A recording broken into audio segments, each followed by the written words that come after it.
Hello friends, welcome back to cinema secrets. இன்னைக்கு நான் பேச போகிறது ரொம்ப இன்ட்ரெஸ்டிங்கான ஒரு டாபிக் நண்பர்களே. என்ன மேட்டர் அப்படின்னு கேட்டிங்கன்னா, இன்னைக்கு தமிழ் சினிமாவில் இருக்கிற ஒரு சில முக்கியமான நடிகர்கள் எல்லாருமே போலீஸ் டிபார்ட்மெண்ட்டில் போலீஸாக வேலை செஞ்சவங்க மற்றும் டிஃபென்ஸில் இருந்தவங்கன்னு சொன்னால் கண்டிப்பாக உங்களுக்கு ஆச்சரியமாக இருக்கும் இல்லைங்களா?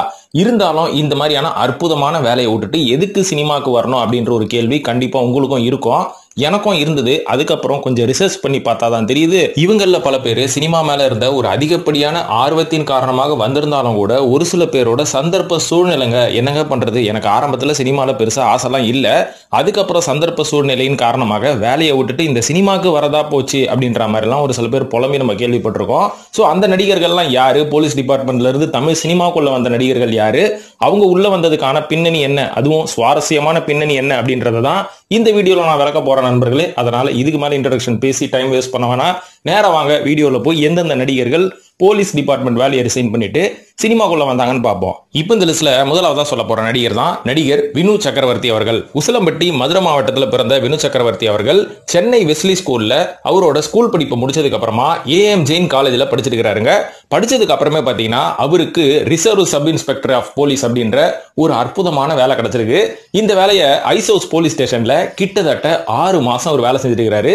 இதுக்கப்புறம் அவருக்கு சதன் ரயில்வேல வேலை கிடைச்சதுக்கு அப்புறம் போலீஸ் ஜாப் ரிசைன் பண்ணிட்டு சதன் ரயில்வேல கிட்டத்தட்ட ஒரு 4 வருஷம் ஒர்க் பண்ணிருக்காரு. எல்லாமே நல்லா போயிட்டு இருக்கும் போது இவருக்கு சினிமா ஆசை வந்திருக்கு. ஏன்னா சின்ன வயசுல இருந்தே இவருக்கு வந்து சினிமா ஆசை ரொம்ப அதிகமா இருந்தனால நம்மளோட குடும்பத்தை காப்பாற்றணும், அதுக்கு ஒரு நிரந்தர வருமானம் வேணும் அப்படின்றனால தான் இவர் வந்து இத்தனை வேலைகளை பார்த்திருக்காரு. குறிப்பா சப் இன்ஸ்பெக்டர் ஆஃப் போலீஸ் மற்றும் சதன் ரயில்வேலையும் ஒர்க் பண்ணிருக்காரு. இதுக்கப்புறம் இதுக்கு மேல நம்ம வந்து தாமதித்தால் சினிமா உள்ள வரவே முடியாது அப்படின்னு ஒரு ரிஸ்க் எடுத்து டிராமா ட்ரூப்ல சேர்ந்திருக்காரு. சினிமா சம்பந்தப்பட்ட ஒரு டிராமா ட்ரூப்ல சேர்ந்தது மட்டும் இல்லாம ஏகப்பட்ட பிளேஸ் வந்து அவர் ஆக்ட் பண்ணியிருக்காரு. இது மட்டும் இல்லாம நிறைய டிராமாக்கு வந்து இவரே ஸ்கிரிப்ட் எழுதியிருக்கிறாருங்க. அந்த அளவுக்கு ஒரு திறமைசாலி தான். என்னதான் படத்துல வந்து இவரை நம்ம முரட்டுத்தனமா பார்த்தாலும் இவருக்கு பின்னாடி ஒரு பெரிய திறமையே இருக்குது. இருந்தாலும் இவர் முதல்ல தமிழ் சினிமா உள்ள எந்த படத்தின் மூலியமாக அறிமுகமானார் அப்படின்னு பாத்தீங்கன்னா 1979 வருஷம் வந்த ரோசாப்பூர் ரவிக்கக்காரி அப்படின்றது தான் இவர் தமிழ் சினிமால அறிமுகமான முதல் படம் அப்படின்ற மாதிரி சொல்லப்படுது. இதுக்கப்புறம் பாத்தீங்கன்னா தென்னிந்திய மொழிகளான தமிழ், மலையாளம், ஹிந்தி மற்றும் கன்னடா இந்த 4 மொழிகளிலும் கிட்டத்தட்ட 1000 படங்கள் நடிச்சிட்டாருங்க. தமிழ்ல மட்டும் 900 படம் நடிச்சிருக்காரு மற்றும் மலையாளத்துல 30 படம் நடிச்சிருக்காரு. இது மட்டும் இல்லாம அவர் வந்து இறக்கிறதுக்கு முன்னாடி ஒரு சர்ச்சையும் சந்திச்சாரு. என்னன்னு பாத்தீங்கன்னா ஆரம்பத்துல ஸ்மிதா அப்படின்ற ஒரு ஐட்டம் டான்ஸ் ஆடக்கூடிய ஒரு நடிகைக்கு சில்க் ஸ்மிதா அப்படின்ற பேரை வந்து மாத்தி வச்சதே இவர் தான்.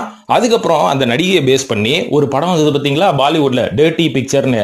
அதுல சம்பந்தமே இல்லாம ஒரு ஹீரோயினை போட்டு இந்த படத்தை எடுத்தாங்க, வித்யா பாலன். ஏன்னா சில்க் ஸ்மிதா அவர்களோட பிளஸ் பாயிண்ட் இந்த கண்ணு தான். வித்யா பாலன் கண்ணு இத்தினுண்டா இருக்கும்.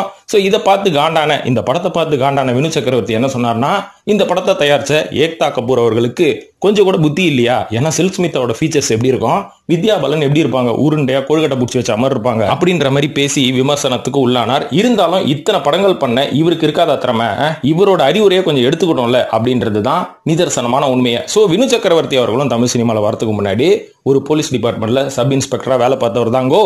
இப்ப அடுத்ததா இரண்டாவதா சொல்ல போற இன்னும் ஒரு அற்புதமான நடிகர் மற்றும் இயக்குனரான இயக்குனர் தமிழ் அவர்கள். தமிழ் அவர்கள் வந்து நம்ம அசுரன் படத்துல முதல்ல பார்த்திருப்போம். தனுஷ் கூட இன்டர்வல் பிளாக்ல ஒரு சண்டை போடுவார்ல, கிட்டத்தட்ட 6 அடி இருப்பார் மனுஷன். சோ அதுக்கப்புறம் ஜெய் பீம்ல ஒரு கொடூரமான போலீஸ் ரைட்டர் அப்படின்ற ஒரு படத்துல ஒரு நல்ல கேரக்டர், வடகுபடி ராமசாமியில ஒரு தமாசான தாசில்தார். இந்த மாதிரி கேரக்டர் எல்லாம் பண்ணிட்டு இவர் ஒரு சப்போர்ட்டிங் ஆர்டிஸ்ட் தானே அப்படின்னு நம்ம ஒதுக்க முடியாது. இவர் ஒரு திறமையான இயக்குனரும் கூட. ஏன்னா தமிழ்ல விக்ரம் பிரபு அவர்களோட கெரியர்லயே ஒரு சிறந்த படம் சொல்லக்கூடிய தானாக்காரன் அப்படின்ற ஒரு படத்தை இயக்குனவர் இவர் தாங்க. எப்படிங்க அவருக்கு இந்த அளவு நாலேஜ், அதுவும் போலீஸ் டிபார்ட்மெண்ட் குறிப்பா அந்த ட்ரைனிங் ஃபீல்டுல இந்த அளவு காம்ப்ளிகேஷன் இருக்கும் அப்படின்ற விவகாரம்லாம் இவருக்கு எப்படி தெரியும் அப்படின்னு பாத்தீங்கன்னா, இவர் போலீஸ் கான்ஸ்டபிளா கிட்டத்தட்ட போலீஸ் டிபார்ட்மெண்ட்ல 12 வருஷம் பணியாற்றி இருக்கிறார். அந்த அனுபவத்தை வச்சுதான் துல்லியமா கொஞ்சம் கூட கான்ட்ரோவர்சி வராம, கான்ட்ரோவர்சி வந்தாலும் பரவாயில்லடா அப்படின்ற மாதிரி ஒரு தைரியமா எடுத்த படம் தான் தானாக்காரன். இந்த தானாக்காரன் படத்தை பார்க்காதவங்க கண்டிப்பா பாருங்க. ஏன்னா அவ்வளவு சிறந்த படம். போலீஸ் ட்ரைனிங்ல இவ்வளவு கொடுமைகள், இவ்வளவு ஸ்கேம் நடக்குமா? எங்கெங்கயோ தமிழ்நாட்டுல ஏதோ டிபார்ட்மெண்ட்ல நடக்குது, ஆனா போலீஸ் ட்ரைனிங் உள்ளே நடக்குதா? அப்புறம் எப்படி நாங்களாம் போலீஸ் ஆவறது அப்படின்ற ஒரு சின்ன புரிதல் உங்களுக்கு இந்த படத்தை பார்க்கும்போது வரும். சோ இவர்கிட்ட இந்த தானாக்காரனை பத்தி விசாரிக்கும் போது இவர் என்ன சொல்றாரு, தானான்றது ஒரு பேசிக்கலி ஒரு மராத்திய வார்த்தைங்க. 1857 வருஷம் பிரிட்டிஷ் வந்து போலீஸ்காரங்களை செலக்ட் பண்ணும் போது போலீஸ்களை தானான் தான் கூடுவாங்க. அதாவது இண்டிபெண்டன்ஸ் சுதந்திரம் அடையறதுக்கு முன்னாடி வரைக்கும் போலீஸ்காரனை தானாக்காரன் தான் கூப்பிடுவாங்க. அதுவும் குறிப்பா தமிழ்நாட்டிலே தானாக்காரன் தாங்க கூப்பிடுவாங்க. தானான்றது ஒரு போலீஸ் ஸ்டேஷன் அப்படின்ற ஒரு வார்த்தை மராத்திய மொழியில் அப்படின்றாரு. சோ இந்த மாதிரி போலீஸ் டிபார்ட்மெண்ட்டை பத்தி கரைச்சி குடிச்ச நம்ம தானாக்காரன் இயக்குனர் தமிழ் அவர்களுக்கு அப்பத்துல இருந்து இயக்கணும்னு ஒரு ஆசையா, இருந்தாலும் எப்படி வருது என்னன்னு தெரியல. சோ அந்த மாதிரி ஒரு ஆர்வத்துல இருக்கும்போது வெற்றிமாறன் அவர்கள் தான் முதல் முறையா இவருக்கு ஒரு வாய்ப்பு கொடுத்திருக்கிறாரு. அவரோட விசாரணை அப்படின்ற ஒரு படத்துல உதவி இயக்குனரா. ஏன்னா விசாரணைன்றது வந்து கம்ப்ளீட்லி ஒரு போலீஸ் பேஸ்டு சப்ஜெக்ட் அப்படின்றது பார்த்த எல்லாருக்குமே தெரியும் இல்லைங்களா. சோ அதுல ஒரு போலீஸோட துணை எப்பவுமே இருக்கணும். நிறைய ரெஃபரன்ஸுக்கு போலீஸ் டிபார்ட்மெண்ட்டை சேர்ந்த ஒரு ஆள் நம்ம கூட இருந்தா நம்ம நிறைய டவுட்ஸை கிளியர் பண்ணிக்கலாம் அப்படின்ற ஒரு காரணத்தினாலதான் இந்த படத்துல தமிழ் அவர்களை அசிஸ்டன்ட் டைரக்டரா பணியாற்ற சொன்னார் வெற்றிமாறன் அவர்கள். இதுக்கப்புறம் அந்த படம் எப்படி வந்தது அப்படின்றது நம்ம எல்லாருக்குமே தெரியும். இது மட்டும் இல்லாம தானாக்காரன் படத்துல அந்த போலீஸ் ட்ரைனிங்ல இருக்கக்கூடிய அந்த ஸ்ட்ரகிள்ஸ், பனிஷ்மெண்ட் எல்லாமே உண்மைன்றாருங்க.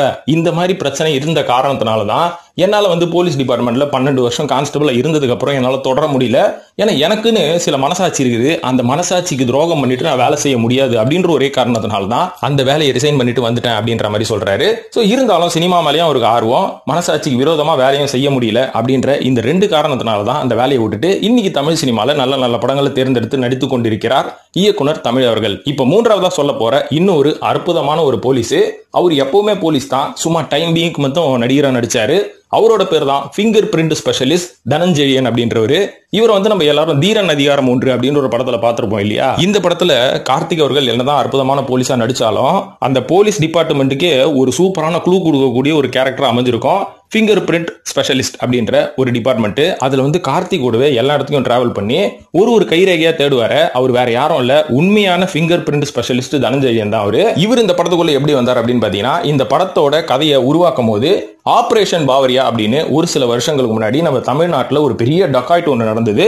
அதுக்கு வட மாநிலத்தை சேர்ந்த ஒரு சில லாரி டிரைவர்கள் தான் காரணம் அப்படின்ற மாதிரி ஒரு நியூஸை படிச்ச உடனே எச் வினோத் வந்து இந்த ஆபரேஷனை முடிச்சது தமிழ்நாட்டை சேர்ந்த ஒரு போலீஸ் அதிகாரி தானா, ரொம்ப ஆச்சரியமா இருக்குது. அப்ப இதை பத்தி நம்ம வந்து டெவலப்மெண்ட் பண்ணணும்னு சொல்லி ஜிஹாத் அப்படின்ற ஒரு ஆபீசர் கிட்ட போய் விசாரிக்கும் போதுதான் அவரோட டீம்ல எந்தெந்த ஆபீசர்ஸ் எல்லாம் ஒர்க் பண்ணாங்க அப்படின்றத பத்தி ஒரு டீடைல் லிஸ்ட் வந்துருக்குது.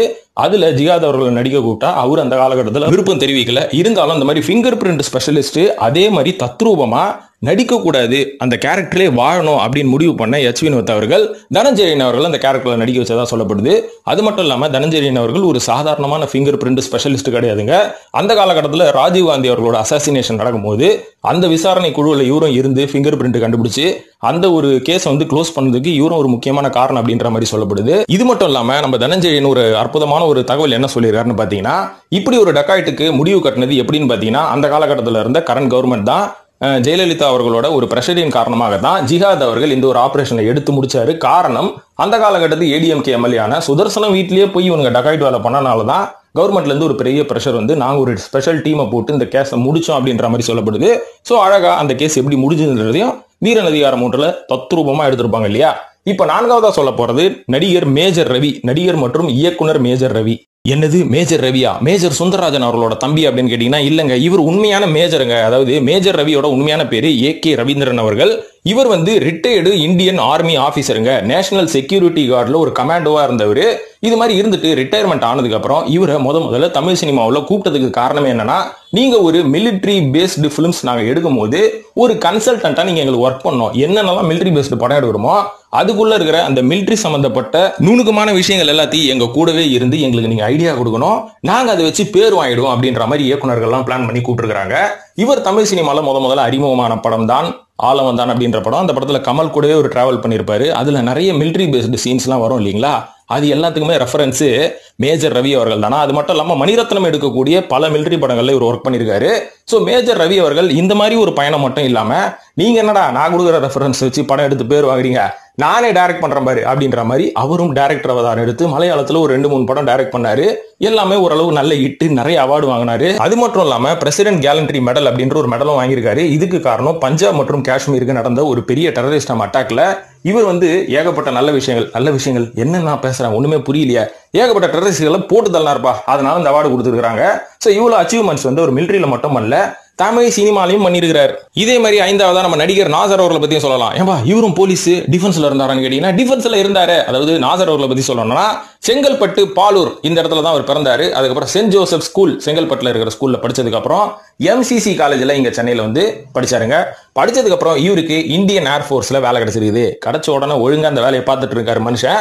ஆனா அவங்க வீட்டுல அவங்க அப்பா தான் சரியான ஒரு சினிமா விரும்பி அப்படின்னு சொல்லலாம். ஏன்னா அவர் என்ன சொல்லியிருக்காரு, நீ இந்தியன் ஏர்ஃபோர்ஸ்ல எல்லாம் வேலை பார்க்க வேணாம்ப்பா, உன்ன ஒரு நடிகனா நான் பார்க்கணும், அதனால எப்பாடு பட்டாச்சும் ஒரு நடிகரா மாறிடுன்னு சொல்லியிருக்காரு. இந்த மாதிரி தந்தை எத்தனை பேருக்கு கிடைப்பாங்க? நம்மளே சினிமா ஆர்வம் இருந்தாலும் வீட்டுல விட மாட்டாங்க அப்படின்ற மாதிரி புலம்புவீங்கல்ல. நாசர் வீட்டுல அப்படியே உல்டா வந்திருக்கு. ஆனா நாசர் என்ன சொல்லியிருக்காரு, சினிமாலலாம் எனக்கு ஆர்வம் இல்லப்பா, விடுங்கப்பா, நான் ஏர்ஃபோர்ஸ்ல ஜாலியா இருக்கேன் அப்படின்னு இருக்காரு. இல்ல நீ சினிமா சம்பந்தப்பட்ட கோர்ஸ் என்ன வேணாலும் படிச்சு ஒரு சினிமா நடிகராவ அப்படின்னு இருக்காரு. சரி அப்பா ஆசைப்படுறாருன்னு சொல்லி இவர் அப்படியே படிச்சுக்கிட்டே இருப்போம் அப்படின்னு சொல்லி சவுத் இந்தியன் பிலிம் சேம்பர்ல போய் கோர்ஸ் முடிச்சிருக்காரு. முடிச்சதுக்கு அப்புறம் அப்பா நான் முடிச்சிட்டேன், ஆனா சினிமா வாய்ப்பு கிடைக்கல அப்படின்னதுக்கு சரி வேற ஏதாவது ஒரு காலேஜ்ல போய் படின்னு எம்ஜிஆர் பிலிம் இன்ஸ்டியூட்லயும் சேர்த்து விட்டுறாங்க. சோ அங்கேயும் போய் படிச்சிருக்காரு. அதுக்கப்புறம் பெரிய சினிமா வாய்ப்பு எல்லாம் கிடைக்கல. அதுக்கப்புறம் போய் ஏதாவது ஒரு டிராமா ட்ரூப்ல சேர்ந்து நீ நடிச்சுக்கிட்டே இரு அப்படின்னு அவங்க அப்பாவோட தூண்டுதலின் பேரில் தான் நாசர் அவர்கள் தொடர்ந்து சினிமா சம்பந்தப்பட்ட வேலையை பார்த்துட்டு இருக்கும் போது அவருக்கு சரியான வாய்ப்பு ஒன்று கிடைச்சிருக்குது. என்ன படம் அப்படின்னு பாத்தீங்கன்னா கல்யாண அகதிகள் அப்படின்ற ஒரு படத்துல தான் முதல்ல நடிக்க ஆரம்பிச்சிருக்காரு. அதுக்கப்புறம் பாத்தீங்கன்னா வேலைக்காரன் அப்படின்னு படிப்படியா ஒரு சில படங்கள்ல சப்போர்ட்டிங் ஆர்டிஸ்டா இருந்து அதுக்கப்புறம் ஹீரோவா மாறி அவதாரம் அப்படின்ற ஒரு படத்தின் மூலமாக இயக்குனரா மாறி இன்னி நாசர் அவர்கள் தவிர்க்க முடியாத ஒரு தமிழ் சினிமாவின் பில்லர் அப்படின்ற மாதிரி ஆயிட்டார் இல்லைங்களா. சோ அதனால நாசர் அவர்களோட தூண்டுதலுக்கு அவரோட தந்தை தான் காரணம். இருந்தாலும் நாசரும் இந்தியன் ஏர்ஃபோர்ஸ்ல ஒர்க் பண்ணியிருக்காருங்கோ. இப்ப அடுத்ததா ஆறாவதா சொல்ல போற இன்னொரு சூப்பரான நடிகர், எனக்கு ரொம்ப பிடிச்ச நடிகர் டெல்லி கணேஷ் அவர்கள். டெல்லி கணேஷ் அவர்கள் கூட கிட்டத்தட்ட 10 வருஷம் இந்தியன் ஏர்ஃபோர்ஸ்ல ஒர்க் பண்ணியிருக்காரு. அதாவது 1964 இருந்து 74 வரைக்கும் இந்தியன் ஏர்ஃபோர்ஸ்ல ஒர்க் பண்ணிட்டு சினிமால உங்களுக்கு என்ன வேலை அப்படின்ற மாதிரி கேட்க தோணுதுல, அதுக்கு பின்னாடி ஒரு சுவாரஸ்யமான பயணம் இருக்குது. அதாவது திருநெல்வேலி மாவட்டத்தில் பிறந்த உடனே டெல்லி கணேஷ் அவர்கள் ஸ்கூல்லாம் அங்கேயே படிச்சு முடிச்சிருக்காங்க. முடிச்சதுக்கு அப்புறம் அவங்க ஊர்ல பெருசா காலேஜ் எதுவுமே கிடையாது அந்த காலகட்டத்தில். அதனால மதுரையில போய் நம்ம காலேஜ் படிக்கலாம் அப்படின்னு கிளம்பி மதுரைக்கு போனாதான் தெரியுதான் இவரோட மார்க் பார்த்த உடனே உனக்கு மதுரை இல்ல தமிழ்நாடு ஃபுல்லா எந்த காலேஜிலும் உனக்கு சீட்டே கிடையாது, அந்த லட்சணத்துல நீ மார்க் வாங்கி வச்சுக்கிற அப்படின்ற மாதிரி கலாச்சிக்கிறாங்க. இருந்தாலும் அவர் கஷ்டப்பட்டு ஏதோ ஒரு காலேஜில் சீட்டு கிட்ட வாங்கி பிடிச்சி அதுக்கப்புறம் படிக்க ட்ரை பண்ணியிருக்காரு. படிக்க முடியல. சரி ஓகே காலேஜில் தான் சீட்டு கிடையில, நம்ம போய் ஏதாவது ஒரு வேலையாச்சம் பார்ப்போம்னு ஒரு சில இடத்துல வேலை பார்த்துருக்காரு. அப்போ டிவிஎஸ்ல ஒரு வேலை வாய்ப்பு கிடைச்சிருக்குது.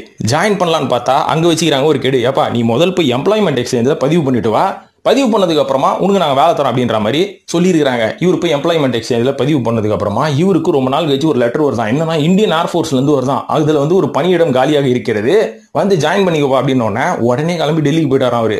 டெல்லிக்கு போனதுக்கு அப்புறம் ஏர்ஃபோர்ஸ்ல ஜாயின் பண்ணிட்டு கொஞ்ச நாள் அங்க ஒர்க் பண்ணிருக்காரு.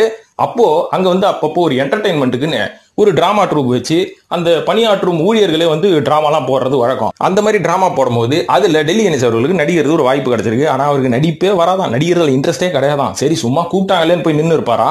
அப்போ மேடையில ஏறணும்னு டைலாக்ஸ் எல்லாம் மறந்துடுறது. அதுக்கப்புறம் அந்த டிராமா ட்ரூப்போட இயக்குனர் பாத்தீங்களா, அவர் இவரை பின்னாடி ஸ்டேஜ் பின்னாடி கூப்பிட்டு அசிங்கமா திட்டுறது.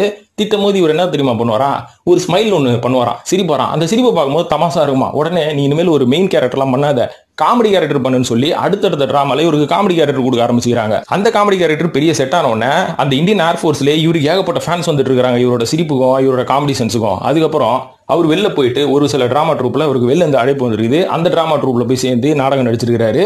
அதுக்கப்புறம் டிராமா ட்ரூப்ல ஒரு பெரிய நடிகராக இருக்கிறாரு. தமிழ்நாட்டுக்கு வந்ததுக்கு அப்புறம் அவரோட கல்யாணம் அப்படின்ற ஒரு மேட்டருக்காக இங்க ஒரு சில டிராமாக்களை பாக்குறது, அதுக்கப்புறம் இங்கேயும் ஒரு சில டிராமா ட்ரூப்ல போய் நடிக்கிறது. இந்த மாதிரி அவரோட பயணம் டிராமா ட்ரூப்லயே தொடர்ந்து போனனால கே பாலச்சந்தர் அவர்கள் ஒரு டிராமா பார்க்க போயிருக்காரு. அப்போ இவரோட பெர்ஃபார்மன்ஸை பார்த்தோன்னா, அட யாருப்பா அந்த பையன், இவன் பேர் என்ன கணேஷா, நல்லா நடிக்கிறானே, இவனை என்ன பார்க்க சொல்லு அப்படின்ற மாதிரி கே பாலச்சந்தர் கூப்பிட்டுருக்காரு. கூப்பிட்டோன்னு தான் இவர் கணேஷ் என்ன பண்ணிருக்காரு, போய் பார்த்துருக்காரு. பார்த்தோன்னே பாலச்சந்தர் என்ன தெரியுமா சொல்லியிருக்காரு, உன்னோட திறமையை பாட்டு நான் அசந்துட்டேன், அதனால நீ தொடர்ந்து என்னோட படத்துல பயணம் பண்ணு, உன்னை வேற லெவலில் ஆக்கி விட்டுறேன் அப்படின்ற மாதிரி சொல்லியிருக்காரு. இவருக்கும் ஒரே சந்தோஷமான உடனே பாலச்சந்தர் இன்னொரு கெடுவும் வச்சிருக்காரு, உன் பேர் நான் கணேஷா, இங்க ஏகப்பட்ட கணேஷ் இருக்கிறாங்கப்பா, சிவாஜி கணேசன், ஜெமினி கணேசன், சங்கர் கணேசன், அந்த மாதிரி ஏகப்பட்ட பேர் இருக்கிறாங்க, கணேஷ்ன்ற மாதிரி வச்சா நல்லா இருக்காது, நீ எங்க இருந்து வந்த, என்ன பண்ணிட்டு இருந்த அப்படின்னும் போது, சார் நான் டெல்லியில ஏர்ஃபோர்ஸ்ல இருந்தோன்னே ஏர்ஃபோர்ஸ் கணேசன் பேர் வைக்க முடியாது, டெல்லி கணேசன் பேரை மாத்திக்கோன்னு பாலச்சந்தர் அவர்கள் தான் பேரை மாத்தி விட்டுருக்காரு. ஸோ இந்த மாதிரி டெல்லி கணேஷ் அப்படின்ற பேர் மாத்தினோன்னே ஏர்ஃபோர்ஸ் கணேசா இருந்தவர் டெல்லி கணேசா மாறி இன்னைக்கு ஒரு பெரிய லெஜண்ட் நடிகராக வளர்ந்து நிற்கிறாரு. ஸோ இது எல்லாத்துக்கும் காரணம் திறமை அப்படின்றதையும் தாண்டி நேரம் அப்படின்றது நம்ம வாழ்க்கையில் வேலை செய்யணும். அப்பதான் நம்ம நினைச்சதோட நினைக்காததெல்லாம் பயங்கரமா நடக்கும் அப்படின்றது தான் நிதர்சனமான உண்மை நண்பர்களே. ஸோ இப்போ இந்த வீடியோ பார்க்குற ஒரு சில பேர் போலீஸ் ஃபோர்ஸ்லையோ இல்லை டிஃபென்ஸ்லையோ இருந்தா உடனே நான் ரிசைன் பண்றேன் பாரு வேலையா, இன்னையே நான் நடிக்கிறேன் பாரு அப்படின்னு அவசரப்பட்டு கிளம்பிடாதீங்க நண்பர்களே. அதுக்கான வீடியோ இது கிடையாது. சினிமாவில் ஜெயிக்கணும்னா உங்களுக்கு திறமை மட்டும் பத்தாது, நேரம் காலம், நீங்க எந்த டிபார்ட்மெண்ட்ல இருந்தாலும் தமிழ் சினிமா உள்ள வரணும் அப்படின்னு ஒரு தலையெழுத்து இருந்ததுன்னா நீங்க வந்துருவீங்க அப்படின்ற உணர்த்தத்துக்கு தான் இந்த வீடியோவை தவிர இருக்கிற வேலையை விட்டு சினிமாவில் வாங்க ஜெயிச்சிடலாம் அப்படின்னு ஒரு தப்பான மோட்டிவேஷன் கொடுக்குற வீடியோ இது கிடையாது நண்பர்களே. அதனால சினிமால திறமையும் தாண்டி நேரம் காலம் எல்லாமே ரொம்ப முக்கியம் அப்படின்னு சொல்லி இந்த வீடியோ முடிச்சுக்கிறேன். இந்த வீடியோ பார்த்தது நன்றி. இது பற்றி உங்களோட கருத்துக்களை கமெண்ட் செக்ஷன்ல போட்டு மற்றும் நம்ம சினிமா சீக்ரெட்ஸையும் சப்ஸ்கிரைப் பண்ணிட்டு ஃபாலோ பண்ணுங்க நண்பர்களே. நன்றி, வணக்கம்.